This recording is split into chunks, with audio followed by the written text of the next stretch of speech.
And there we are, right out of the gate. Egan did not miss a beat. Yeah, right on cue. So, hello, my name is Colin, and welcome to episode 27 of Roll by Roll's Tavern Talk, a show where we, the Roll by Roll gang, discuss various aspects of running a great D&D campaign based on our experiences with D&D 5e and our current adventures in Emathan homebrew super campaign, if we may say so ourselves. So joining me tonight are the lovely and illustrious Egan and Max. Hello. Egan plays Douglan and Max plays Kogon. Welcome, guys. Thanks. Thanks for having us. So Egan has Yeah. thrown some very large hints our way that there might be some mounted combat in Douglan's future. So we figured make a great topic to chat about in tonight's Tavern Talk. So I am going to put you on the spot in a minute, Egan, to tell us what is going on. Okay. But before we get into that, I thought we'd have a little warm-up question for this session around what is your experience with mounted combat? So Max, why don't you kick us off tonight? Sure, pretty much zero. I think it's going to be a common theme. I've Yep. always read about it and wanted to decipher it for my own DMing purposes. In the campaign that I ran a while ago, my brother played a paladin with Fine Steed, but he only ever used Fine Steed to pull a cart and carry stuff. He never you wanted to do mounted combat on it, so I was like, okay. So that was it. That's as close as I got to mounted combat. Yeah, Egan. My experience consists of my horse getting its head chopped off by a goblin. Instead of Douglan, thank you. Oh. But yeah, early on this campaign, This we were campaign. fighting Yep. goblins, and Colin was going back and forth between targeting horse or Douglan, and this one came up horse, and it critted and And decapitated the horse. yeah, decapitation. I was Yeah. like, wow, if that had been Yeah. Douglan. This almost ended quick. So that is my extent, and I've been gun shy ever since. Yeah. Let's see, what have I we've had a little bit of mounted combat, or like you said early on. Horse. We had the horses there in the Mhm. campaign. We have technically had the Gith on the Wyverns, Yep. which is mounted combat.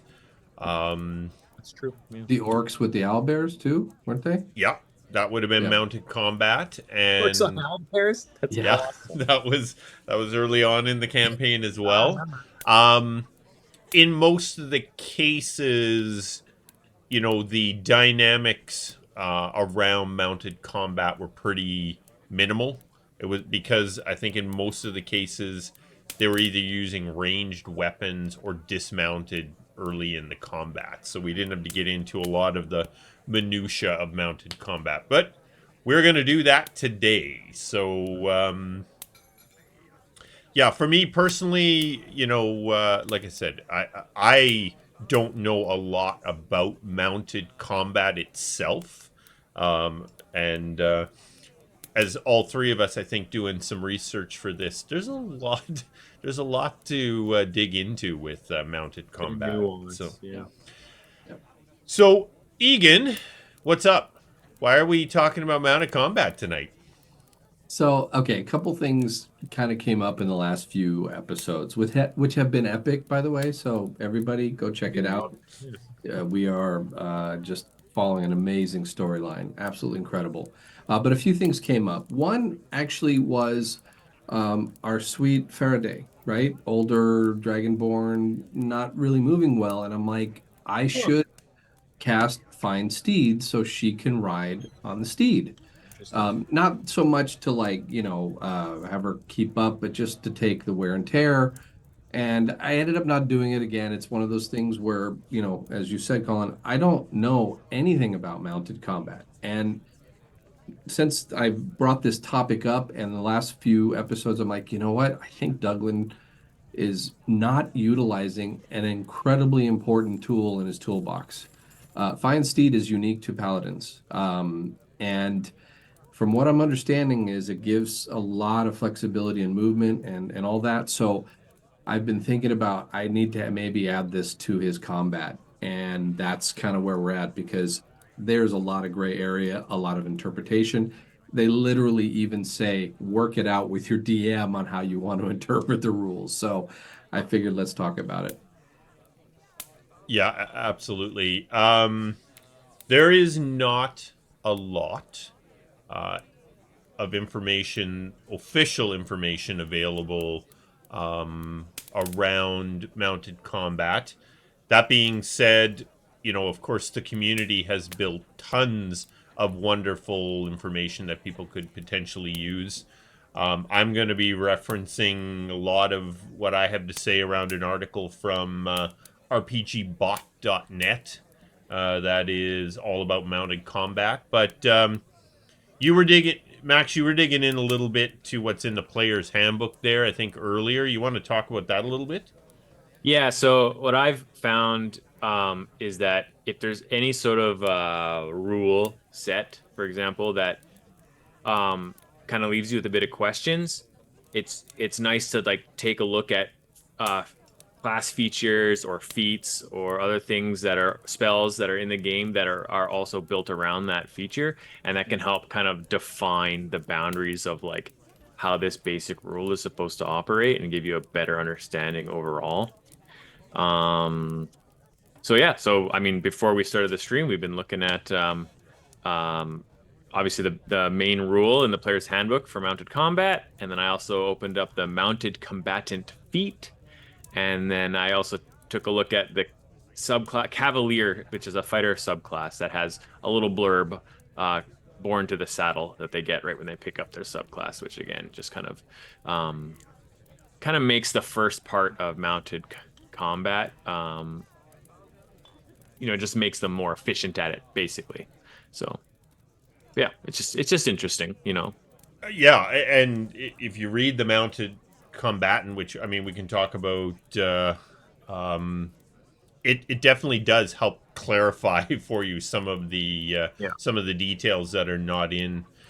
So we might as well start out. I mean, in terms of what is a mount. So, a mount is a willing creature that is at least one size larger than you, and that Mhm. has an appropriate anatomy that can serve as a mount Great. using. And then there's, I mean, obviously a willing creature. The creature Yeah. must be willing. There are no rules for riding on willing mounts, so it just basically it has to be a willing mount. One size larger, so that's going to change. I think Egan, you were talking about, obviously, halflings could ride mastiffs, ponies, because. But if you've got a medium-sized character, then a horse is large, and I mean, your imagination. There's all kinds of things you could potentially ride within there from I had a really nice list here that I'll rattle off some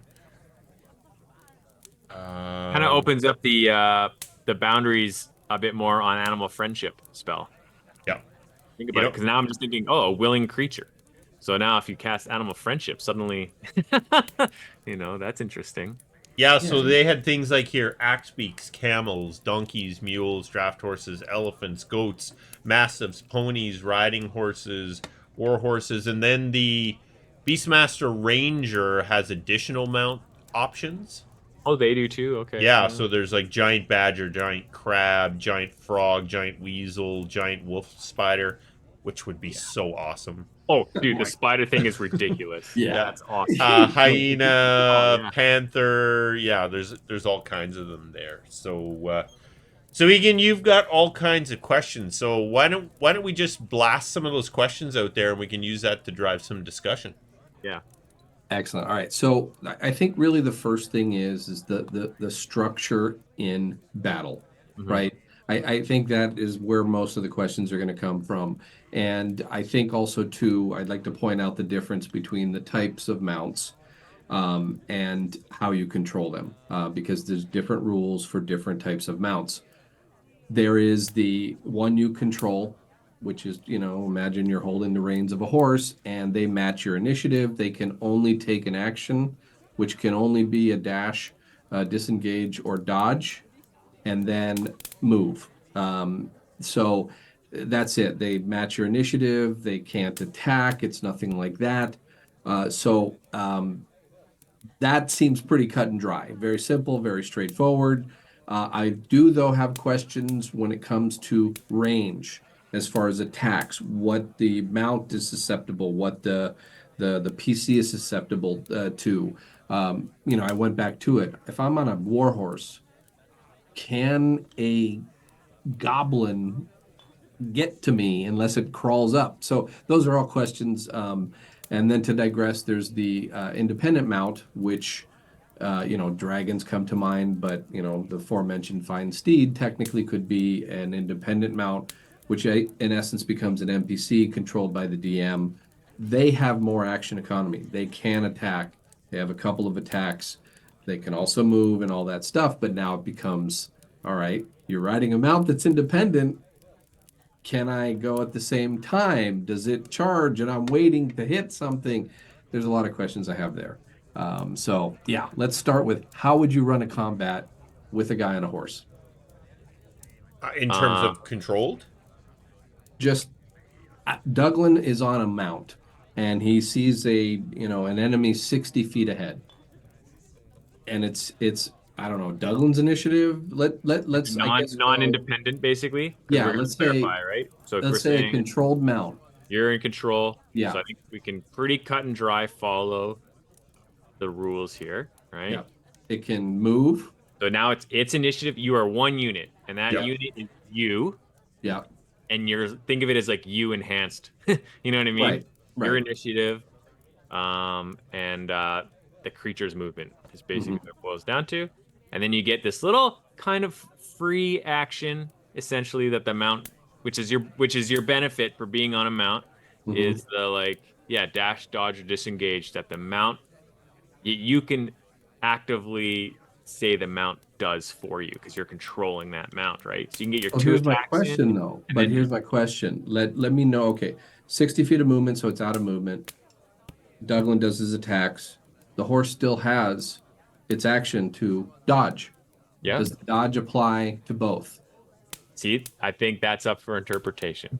So that's question number one. How would you Because handle that? okay, well, if here's where reframing some of the other Yeah, abilities, like the mounted combatant feat, for example, right. okay, comes into play because the mounted combatant feat says that one of its things is that you can force an attack targeted at your mount to target you instead. Okay? So to me, that means that if your horse is taking the dodge action, that's just for itself. Yeah. Yeah, I would agree. Yeah, because disengage is different because it's physically taking you away. Yep. Whereas dodge, it's, like turning Yep. whatever and still exposing you. So yeah, that would make sense. Now, the trick becomes now if it's no longer independent. Sorry, it is independent. So you got that same 60 feet of movement. Let's say the horse is first in the initiative and the rider's last. Hmm. The horse does its thing, right? And what if it has like it's only 30 feet away? It does its thing. And I mean, I guess at that point, if it's not like Fine Steed, because Fine Steed is different, and we'll get into that.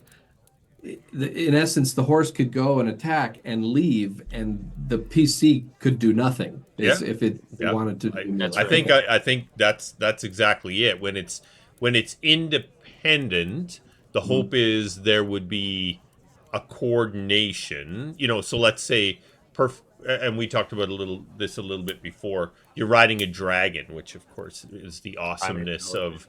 of now if I would just sit there. rider and dragon are coordinated in what they're doing, Right. it could work very well, right? The dragon Right. is swooping in, where its rider can make an attack.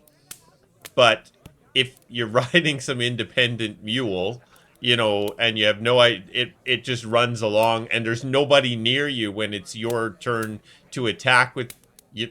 There's nothing to attack. Like Yeah. there's literally nothing around you that you could attack at that point. Yeah. Pull out your crossbow or something. Yeah, Yeah, exactly. I think that's, it's going to segue well to why I've been not utilizing something that could be, it really is a unique power or spell, if you will. By the way, just to throw out some more technical information for the crowd, it half speed to mount, targets, they can target you on a mount. So if there's a push spell of some kind, you could be pushed off your mount, and you're knocked prone. I think if a steed falls, you have a reaction that you can So land. Yeah. yeah, so just here in the rules, it's like if something forces your mount to move Mm-hmm. that is not under your control, then Right. you make a dexterity DC 10 dexterity saving throw or fall off the mount. Yeah, and Got it. landing prone in a Yeah, space within 5 feet of it. yeah, and land prone. And then if you're knocked prone while mounted, so if something causes you to go prone because you're technically seated on a mount, Mm-hmm. instead you make the same dexterity saving throw Right. or fall Okay. off the mount, but your mount is still upright in this Yep. Got case, it. right? And then it sounds like spells do not target a mount unless specified or AoEs. Yes. Um, Yep. and like even something like, because I think So like some a are treated, firebolt or magic missile, you mean? it Like wouldn't hit the yeah, it doesn't just hit them because you're yeah. on them kind of thing. Yep. Yeah. And that is though the difference between a controlled and an independent too, because if it's an NPC, they can shoot magic missiles at a mount, Yep. uh, but then again, they get all the benefits of being independent and all that stuff. So, yeah, it again, there are so many interpretations when I went and researched all this stuff that it kind of drove me crazy, and that's why I wanted to kind of get something down about, hey, this is what the way we're going to do it, Yeah. so it makes more sense and all that stuff. My understanding, though, like you can hold an action. So let's say the PC goes first, they'll hold an action that when a creature comes in range, they melee. That would be one way around the disparity between initiative order, and then the mount does its thing. So. You're Um, allowed to hold your action for any sort of specific condition. Yep. So yeah, Right, right, and that would be you a would way only get around it. like in the case of a higher level paladin, for example, you would only get your one attack. You wouldn't One get attack. Yeah, exactly. You can't yeah, save your entire turn. yeah, So, that's the thing. yeah, Egan, why don't you get into your fine steed a little bit? Talk about fine steed. I would Um, love to. and Yes. then Max, maybe we'll get into the feat.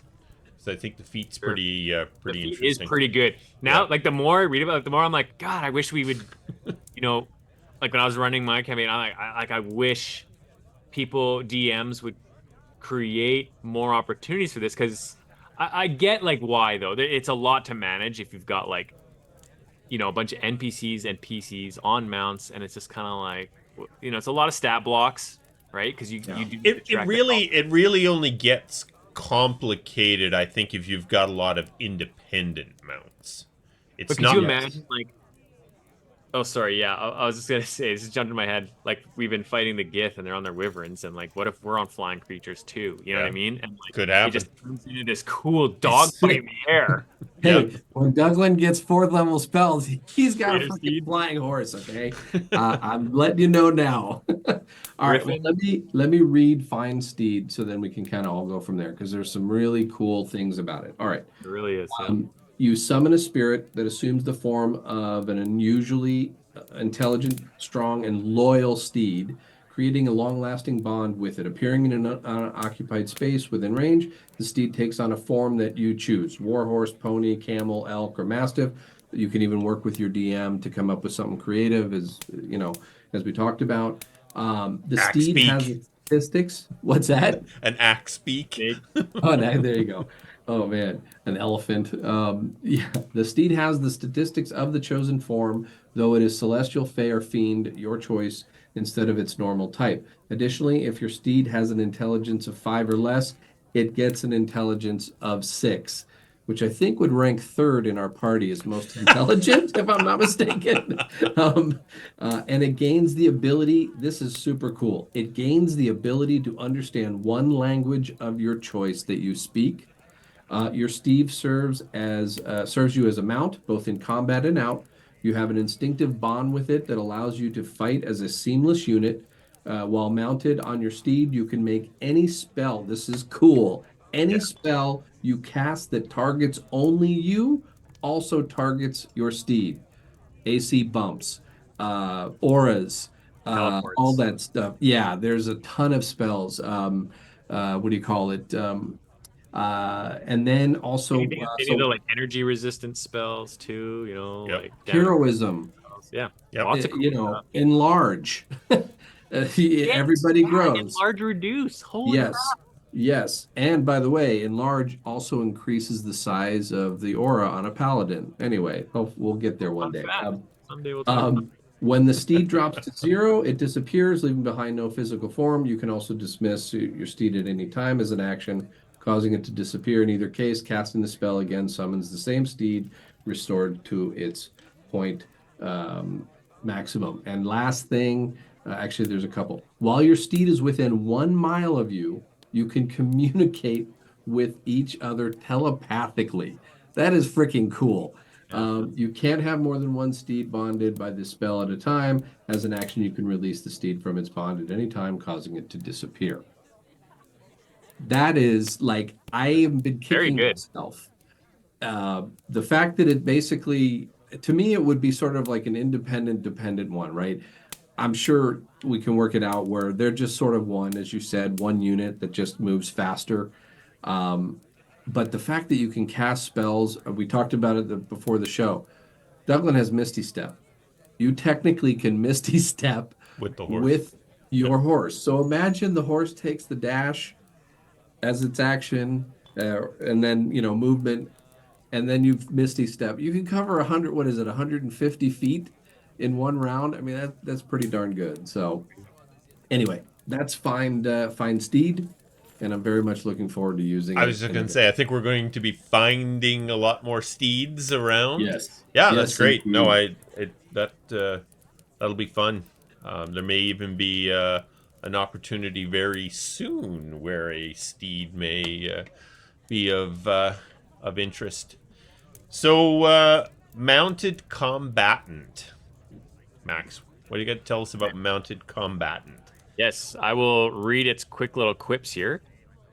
You are a dangerous foe to face while mounted. While you are mounted and aren't incapacitated, you gain the following benefits.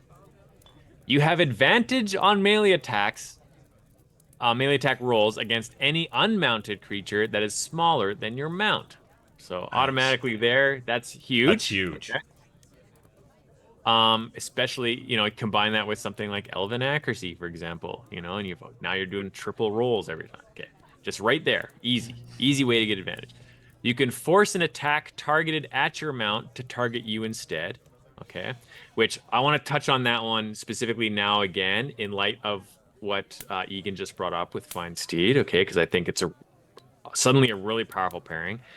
And then, if your mount is subjected to an effect that allows it to make a dexterity saving throw to take only half damage, it instead takes no damage if it succeeds on the saving throw, and only half damage if it fails. Now, we had talked about this before going live because it does bring up some questions on um, does that apply to the rider as well? Do you know what I mean? Because the thought of like, well, if the mount has to move in such a way as to evade, essentially get the evasion ability and evade the effects of an area affect damage, does that de facto mean that the rider would also get that benefit, So It would interesting. seem logical. I mean, if the horse got out of the way of the fireball, the Yeah. rider by default got out of the way of the fireball, right? My own counterpoint, playing my own devil's advocate to that, is that it doesn't specifically say that. Yeah. And D&D rules are pretty good about being specific, like saying this also applies to the rider, or, but it also doesn't say this does not apply to the rider.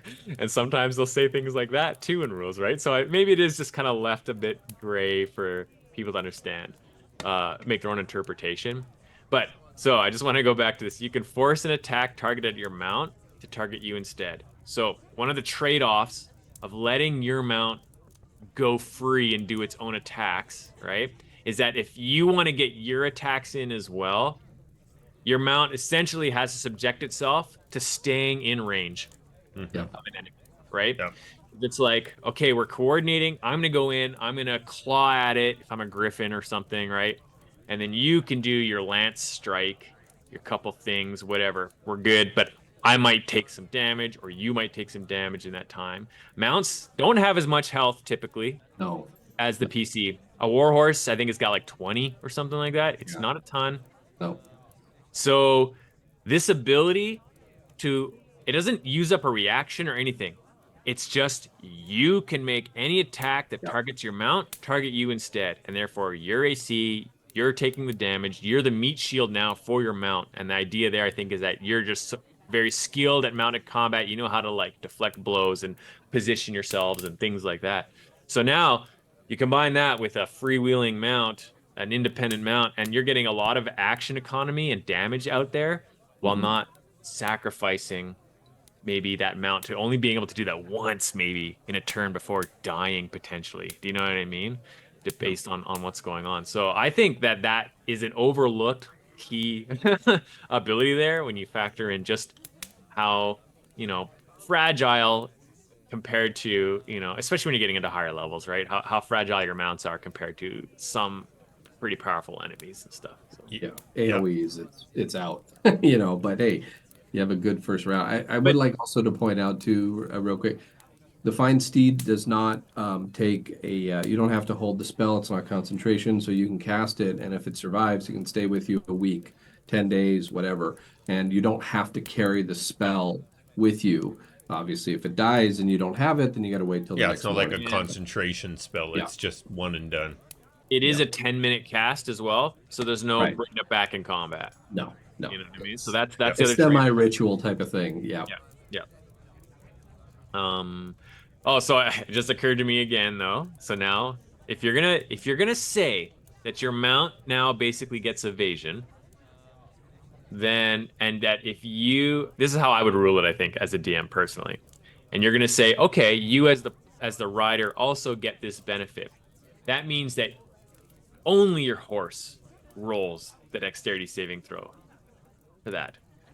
You see what I'm saying? Mm-hmm. Or the whatever it is. So that if you actually in fact have a better dexterity saving throw than your mount, you could potentially be you know, it's a risk reward thing, right? Like potentially, okay, well, I could have my horse win and then we take no damage, right? Or oh, but either way, you're still getting half damage But on a fail but and if I think most of this is going to come down to AoEs, right? Because as we said, that that's what I'm talking no, about. no, your horse or your mount does not get targeted unless specific or AoE. And AoE, the rider's getting affected anyway, so you both have to roll it. So I think it may just fall into that, like the evasion kicks in for your horse, but you still follow your same rules. I mean, you I can think look that's at, the easiest way to do it. yeah, Yeah. the horse Yeah. jumped out of the way or whatever. Yeah. But yeah, otherwise we're just gonna go insane. Yeah, it's a spiral. It's gonna be Yeah. pandemonium. It's too much like min-maxing and like trying to Yeah, like to yeah, each table their own. Roll with it how yeah, you want. You know what I mean? absolutely. Yeah, absolutely. Yeah. One interesting thing I just saw here as I was flipping around that if your mount draws an opportunity attack, your attacker can choose you or your mount to attack. Yep, yep, Oh yeah. Yeah. yep. Is that So in Oh it yeah, says in either case, in if the either amount. case, yep. Yeah. Yeah. That makes So sense to me. That makes sense. yeah, I mean you get an attack against the combination. You just pick which part of the combination you're actually going to swing at, right? Yeah. Yeah, I, that's true. I would also like to point out a couple other little technicalities is that you can buy armor for your war horses. You can buy it from most any other mount, but there might be some customization. Oh yeah. But basically, what they do is the cost and weight is calculated 4 times cost. So let's say you're buying chainmail as a Bargain. PC, it's Yeah. 75 gold. You times it by 4 for the horse, and the weight is doubled. In the case of Fine Steed, if it dies, the armor just falls to the ground, or anything else, saddlebags and whatnot that it's holding, all fall to the ground. It's not like a pocket dimension that it goes to, like a bag of holding. So, Right, you don't lose that stuff that it's carrying, yeah, which yeah, is good, especially if it's carrying you. yeah, yeah. You Yeah. don't want to go in the pocket dimension. Oh, it turns out Find Steed is also a blink spell. Yeah. Yes, I love it. Oh All man. right, give us one more there, Egan, before we're already a half hour into this bad boy. I don't, Oh we man. And it's all been, hypotheses and all that. Well, I mean, this is good for our own game too, right? So it is. absolutely, It's going to come absolutely, up. this is great. Yep. Yeah, yeah. So the other thing too would be size. Um, Oh yeah. for example, large size mount technically takes up a 10 by 10 foot square, but the rider is only a 5 by 5. So, I mean, I guess I'm going to throw this back. How would you rule that? How should we rule that? Well, What would be the best and what should we do I mean, basically? think I would just again kind of go back to how did knights fight on horseback or warriors fight on horseback in Hmm. our world? You know Yeah. what I mean?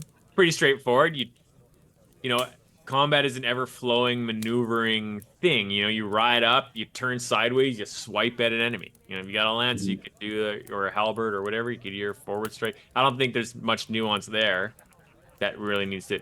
But when you have now a huge creature That's Right. and where. you're a That's medium exactly. Yeah. and you're a medium creature, Right. now we're talking Well, serious size differences. Do you know what I but mean? I think there is a valid question to be had though. A 10 foot by 10 foot square, let's take a cone of cold. What if the edge hits the 10 but not the 5? You see, like those are questions I I think see what you're we saying. need, because area of effect, it has a very specific. If it hits a corner of a thing that it's you're in, does that affect the rider? Does it affect the horse? Does it not affect either? Does it affect both? Not so much melee because I think that's a little bit clearer, if you will. So I don't know what works. I think for there, I read a couple of different methods. I mentioned them before. One was called Merle's method from Mike Merle's. One was called the blob method, and then the center of mass method, which is a kind of a little bit of a hybrid of both. And Yeah. the basis there is, if you're riding an elephant, it says the rider occupies only the center square on the elephant's space. And then you Mhm. just, so that would kind of answer your question. If it's considered on the center square of that elephant and it only touches the outside edge of the elephant, the rider's unaffected, right? Mhm. The elephant gets it. And then it also plays in a little bit there around reach, right? Right. So, if you're riding it and you just have your sword and it's 10 feet to somebody on the outside edge, you can't reach them with your You can't sword. reach it. You Yeah. would need to That makes have sense to 10 me. feet. So I think that I like that simplification, and it's realistic enough that that would make sense. You gotta um Go ahead. remember too, yeah, so the whole idea of the grid style combat and its representation is what you occupy doesn't necessarily mean your physical mass there. Yeah. Do you know what I Right. mean? Like people aren't 5 feet by 5 feet either, right? Yep. So But or for AoE though, you have to think it that way no, though. I know, but Yeah. that's what I'm saying though. You know what I mean? So if we occupy 5 foot and now suddenly, if you think of it this way, a 10 foot square, if you're the rider, you're effectively technically in each of those squares if you're on the center of that mount, Right. right? I see what you're saying. You're in the center of the X Yeah. basically. Yeah. You're in the Yeah. center of the X, which means that Yeah. you are overlapping with Yeah. each of them. So Yeah. I think you could still do your center of mass approach and it would just in a smaller scale, it technically blobs in. Yes. You know what I Yep. mean? Yep. So Well, like and it's as you kind get of like when larger, Kogan gets a bigger size, yeah, right? He exactly. occupies that. Yeah, as long as we come up with Yeah, what we want, consistency. and that's what we ride with, no Consistency. pun intended. Uh, Oh, lots of pun. That's an yes, awesome. all pun intended. All Yeah, pun intended. yeah. But no, for one, am very excited about this. I am I very think it's gonna be curious to great. see how this plays out, if it's effective, and how I manage it and all that stuff. So I just Yeah, wanted to clarify. I agree. I think it is. It's going to be good to get some of that in there. Pros and cons. I think awesome in like open field battle, like just unreally, like amazingly good hit and run style tactics. Do you know what I mean? Yeah. And then like when you get into smaller scenarios, narrow quarters, suddenly your mount's at huge risk. You know Yeah. what I mean? So Absolutely. Well, did you? but what I like about the fine steed part of it though is like you tell your mount wait outside. Like Yeah. Oh, you don't absolutely. have that stress of having a donkey or something Oh like yeah. that where you Fine got to steed tie is. up and all that. You literally can tell it a mile away what to do. Yeah. I think that's just going to make life so much better for everybody. Yeah. And we're going to use it as a, pack mule. Hopefully it doesn't die and we can carry more stuff. So, And you don't have to pick up all that stuff. and I don't have to carry all that crap. So, yeah. Cool. All right, Very guys. I think we'll wrap this one up. Obviously, there is as many things there are in 5e. There's a lot of room for interpretation. My conclusion around this, and I'll get your guys' final thoughts on this as well. As with anything in 5e, you know, 5e very purposely left a lot of space between the rules. I think it gave tables a lot of opportunity to make the game their own, and if everybody's on board and it's realistic to the way you play your game, just talk about it ahead of time. Just have your own tavern talk and talk about your combat, and I think most everything can be figured out. And at the end of the day, if as a DM you have to make a call on something, just make the call. If you decide later, you know what, that really didn't work, then the group can decide and revisit it and move forward. Just as long as everybody's on board with the way you're doing it, it's never wrong, right? It's just whatever works for you. Yeah. Max, your final thoughts on mounted combat? You're gonna Uh, that's it. Kogon's gonna be riding a horse too now, isn't he? I don't know if a horse could hold Kogon Yeah, effectively. what Dragon. 300 pounds? Powerful. Well, maybe those, those big, huge, like, yeah, warhorse style things probably could, but yeah, I would say give it a shot. If you're hesitant, just these in this particular case, I think the rules are pretty straightforward. If you're really doubtful, just stick to controlled mount as your starting point. You know what I mean? To get comfortable with that. Just keep it simple. Controlled mount. If someone gets off, just have it flee combat. You know what I mean? Whatever. Not a big deal. Start with that and then yeah, go from there. But I am excited to see Egan have Douglan bust out Fine Steed and see kind of stuff happens there. Especially it communicates telepathically, which means something I never did when I ran this with my brother was I never just had the horse talk to him in his head. Oh And I yeah, could have that's done true. that. Yeah, Like, absolutely. they The know horse the could That is have thoughts as well. 6 intelligence, guys. Yeah, Maybe but smarter than I Douglas. really like that thought you had there, Max. Though, like if you're just getting into it, controlled mounts are really just sort of an Yeah. enhancement to your movement Yeah. capability, right? And Yeah, that pretty much. that's a lot easier way to kind of wade into it. Yeah. Yeah. Egan, you find Steed Man. What final thoughts? Well, I first would like to say this might be a facet of the game that is most like just figure it Underutilized. out and move on Oh, type of thing, more than any other rule I've ever seen. When I was going through this, it's just like, my God, not even like invisibility and blind fighting was even okay, close to stop, this. stop, Yes, stop. I know. It's a sort of topic, but I agree. I think starting out with a controlled mount, just for initiative, sanity, and not getting into the whole can it attack? Can it be independent? Is it going to run off? Is it going to not? I think really where we're going to learn a lot is incoming damage and how to manage that. And I do think there are good parameters on what is and what isn't, but that's something that we're going to have to, kind of figure out as we move forward. But yeah, I'm very excited about it because I have not played a character that has this capability. But the more I read on it, the more like I am leaving a tool in a toolbox, as I said earlier, and I need to look into this more. Huh? Maybe Yeah. level 12 will be a mounted combatant. Yeah, I could be wrong, but I wasn't there a while where Douglan mentioned with great regularity that he had a magic steed. I seem to Yeah. recall Oh yeah. it came Well, up I a was just lot. using it. I was just using it as a riding horse. Yeah. And or a pack mule, and I'm like, whatever. I'll just, I again, that's why you need tavern talks. I needed a tavern talk. They get it When I figured got out. second level spells, I needed to have it. And by the way, we haven't even talked about find greater steed. Oh my god. Forget it. Forget it. And we won't today. Next time on Tavern Talk. All right, so we'll call that a wrap for episode 27 of Roll by Roll's Tavern Talk. Hopefully everyone enjoyed tonight's topic. Tavern Talks occur the Thursday after each of our. Oh, sorry, we've moved it to Wednesday. Wednesday. Currently, Wednesday after each of our Saturday night Adventures in Emathan sessions. Our next session is on July 6th. We're on a little break, but I hear Egan may be seeing other people. I don't know, but Yes. They have for the sexier mounts than our current campaign. Ooh. See how it is.